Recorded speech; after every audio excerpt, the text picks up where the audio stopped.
Bien, nos íbamos a la pausa anunciando lo que ha ocurrido en la ONU hoy día, ¿verdad? Pero yo se los decía al comienzo del programa, ha sido una semana importante, sí. De hecho, lo hablábamos hace unos días. Varios países vienen reconociendo a Palestina como Estado. Lo analizamos aquí. ¿Qué significaba esto? ¿Realmente esa presión diplomática nos iba a llevar justamente al fin de la guerra? En fin, hoy Donald Trump anuncia cosas y acuerdos que dicen terminaría, ¿no?, con la guerra. Pero vamos a ver justamente, ¿no es cierto?, lo que ha ocurrido el día de hoy con la llegada de Netanyahu. Y este es el momento, ¿no? Varios delegados.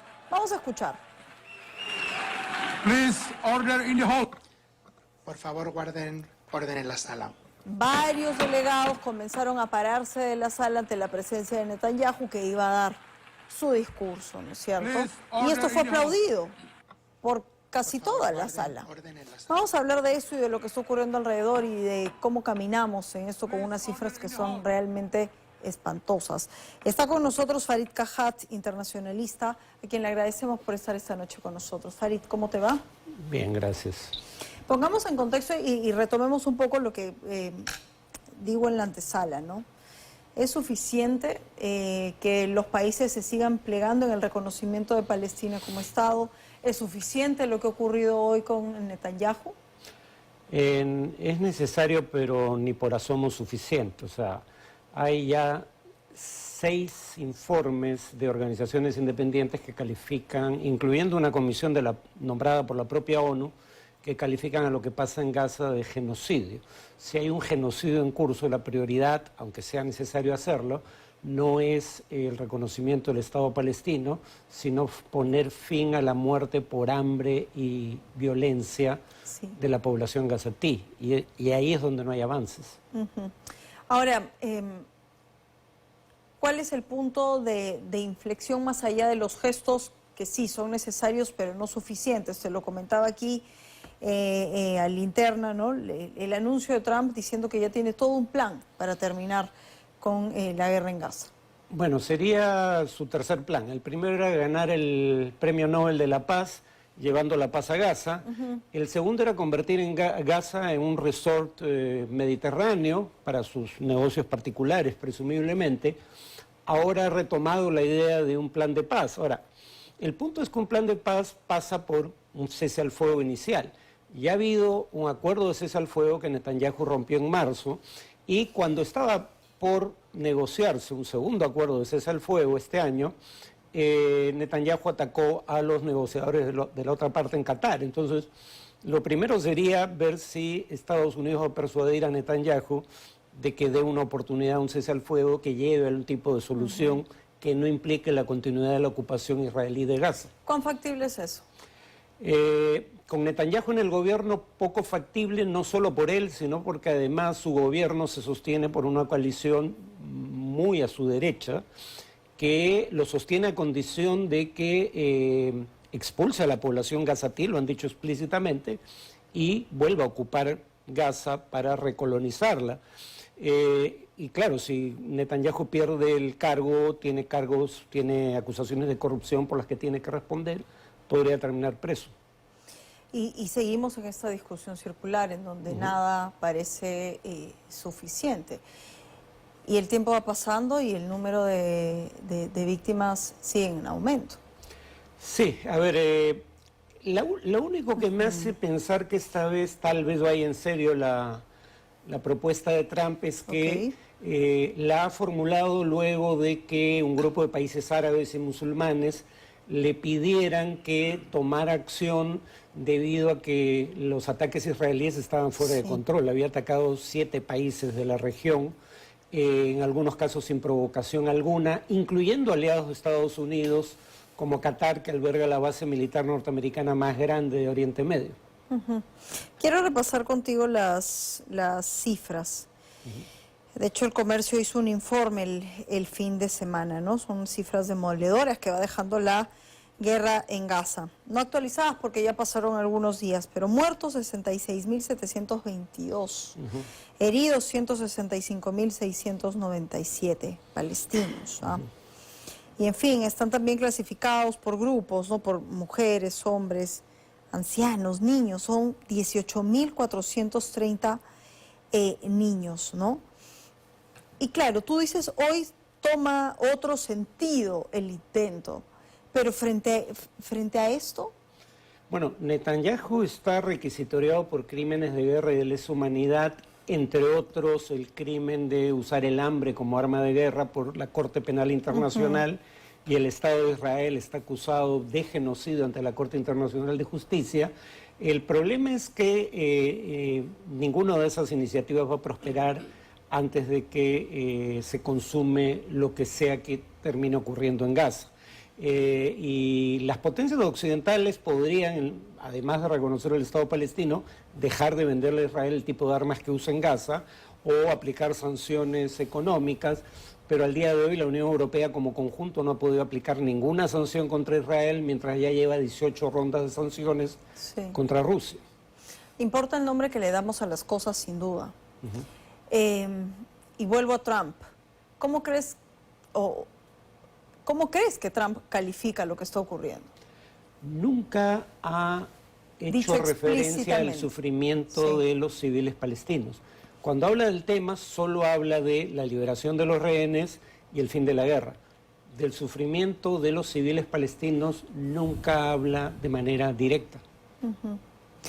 ¿Qué te parece a ti el hecho de cuán importante es decir las cosas por su nombre?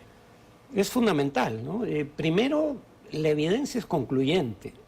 Todas las investigaciones independientes concluyen en que lo que ocurre es un genocidio. Pero supongamos que alguien pudiera decir, no soy abogado, es un término legal complejo. Bueno, hay un índice, digamos, que mide los grados de insuficiencia alimentaria entre 1 y 5. 5 es el más grave. Y ha declarado un organismo de la ONU, y ha declarado que Gaza está en el nivel 5 de hambruna, el más grave.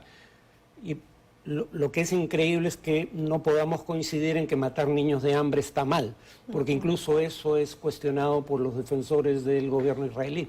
Sí. Dentro de los pronunciamientos que han habido en esta semana, ¿cuál es el que más ha llamado tu atención, ¿no? Y respecto de justamente de esta antesala de reconocimiento de Palestina como Estado. Yo diría que España, primero porque es un país importante de la Unión Europea, y porque además de reconocer el Estado palestino, España sí ha aprobado sanciones unilaterales contra Israel, y es un ejemplo que debieran seguir los demás países de Europa. En el corto plazo. Sí, han demorado demasiado, pero por lo menos países como España ya han tomado iniciativas de ese tipo. Hay otro tipo de iniciativas de algunos países europeos, pero claro, la decisión de aplicar sanciones a Israel requiere, dependiendo del tema, o unanimidad que no se va a alcanzar, o una mayoría calificada que no está claro tampoco que se vaya a alcanzar. Entonces, es lamentable que ante violaciones del derecho internacional mucho mayores a las de Rusia en Ucrania, mientras en el caso de Rusia hay consenso en aplicar sanciones, en el de Israel no lo haya dentro de la Unión Europea. Ok, dentro de este plan, ¿no es cierto?, que eventualmente tendría Trump, ¿qué es lo que no debería faltarle al mismo? ¿Tiempo y qué más? Bueno, yo diría lo fundamental es llegar a un cese al fuego lo antes posible y detener la sangría. Pero segundo, debería haber un retiro total de Israel de Gaza. El punto no es que pare esto para que Israel vuelva a cercar Gaza, como era el caso hasta el 7 de octubre de 2023, donde Gaza estaba cercada, Israel decidía si entraban o no alimentos a ese territorio. Que finalmente hay un gobierno palestino y que sea la antesala de un Estado palestino. Lamentablemente no es tan claro que ese vaya a ser el derrotero. Bien, vamos a seguir hablando de eso, de cómo avanzan las cosas también a nivel internacional, pero te pido que me acompañes a la pausa rápidamente. No sé. Bueno, tenemos un extracto, ¿no?, de lo que fue hoy la presentación de Netanyahu ante la ONU. Vamos a escucharlo. What, did the Nazis ask the Jews to leave, kindly leave, go out? You know what message the leaders who recognize the Palestinian state this week sent to the Palestinians? We will not commit national suicide because you don't have the guts to face down a hostile media. Giving the Palestinians a state 1 mile from Jerusalem after October 7th is like giving Al-Qaeda a state 1 mile from New York City after September 11th. This is sheer madness. It's insane, and we won't do it. Y no lo haremos, ¿no? Y Farid, yo te pido el análisis de lo que él ha dicho sobre esto último, lo territorial, porque eso es importante. Israel alega que la razón por la que no hubo una solución en 1948 es porque Israel aceptó la solución de 2 estados y los palestinos no. Ahora claramente está negando que él acepte esa solución de 2 estados porque no quiere un estado palestino. Netanyahu, como es habitual en él, miente. En la Asamblea General de la ONU en 2012 dijo que Irán estaba a meses de obtener una bomba atómica, lo reiteró en 2023, era falso. Él mismo, y lo digo por él mismo en 2009 en la Universidad de Bar Ilan de Israel, cuando había presión internacional para hacerlo, habló de la conveniencia de un Estado palestino. Y él dice que crear un Estado palestino que coexista con Israel es un premio a Hamás. Hamás no propone un Estado palestino en los territorios ocupados en 1967 que coexista con Israel. Por ende, hacer exactamente lo que Hamás no propone no puede ser considerado un premio de esa organización. ¿Y tenemos el on de Trump? ¿Lo tenemos? Ok, hay que poner el que hace justamente la advertencia de Netanyahu. It's time to stop now, okay? I will not allow Israel to annex the West Bank. No, I will not allow it. It's not going to happen. Did you speak with Netanyahu about this directly? Yeah, but I'm not going to allow it. Whether I spoke to him or not, I did. But I'm not allowing Israel to annex the West Bank. ¿Qué te dice la declaración de Trump? Es un avance. El problema es que, como sabemos, Trump puede cambiar de opinión. Ya lo ha hecho en torno a este tema en más de una ocasión. En todo caso, es un cambio para bien. Creo que tiene que ver con el hecho de que estos países árabes y musulmanes que conversaron con él durante este evento de Naciones Unidas son países que, en los casos de los del Golfo Pérsico, han ofrecido más de $1 trillón de inversión en Estados Unidos, han ofrecido, comerciar más con Estados Unidos. El Reino de Qatar le regaló un avión, lo cual poco menos que podría considerarse un soborno. Creo que eso es lo que lo ha llevado a cambiar de posición, porque no decía nada remotamente comparable a lo que está afirmando ahora hace tan solo unos días. Por eso es que genera la sensación de que hoy el acuerdo sí estaría mucho más cercano y tendría otro tipo de condiciones. El punto siempre es si Israel decide no acatarlo o no aceptarlo, ¿va a haber consecuencias? Esa es la pregunta de fondo. Hasta ahora no ha habido consecuencias. Y por ende no queda claro por qué Israel tendría que hacer algo distinto a lo que ha venido haciendo durante décadas. ¿Qué sensación te deja en general lo que ha sido ONU esta última semana? Yo diría que si se concreta en una propuesta y hay algún tipo de presión detrás de esa propuesta, el cambio de posición de Trump sería importante, pero si se dan esas circunstancias. Solo si se dan esas circunstancias. Sí. Bueno, pero como tú dices, no dependemos de lo que pueda girar alrededor de Trump hoy, mañana, pasado y demás. Y la Unión Europea, que también está cambiando muy lentamente, pero finalmente está cambiando su posición respecto a Israel.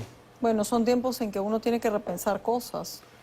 Sí, ahora, los tiempos de crisis son los más oscuros, pero también son tiempos de cambios. O sea, no siempre para bien, pero son tiempos de transformación. Nos queda aún un minuto, ¿no es cierto? Vamos con Petro, ¿no es cierto? ¿Qué es lo que ha dicho Petro? Le pido a todos los soldados del ejército de los Estados Unidos no apuntar contra la humanidad sus fusiles. Desobedezcan la orden de Trump. Obedezcan la orden de la humanidad.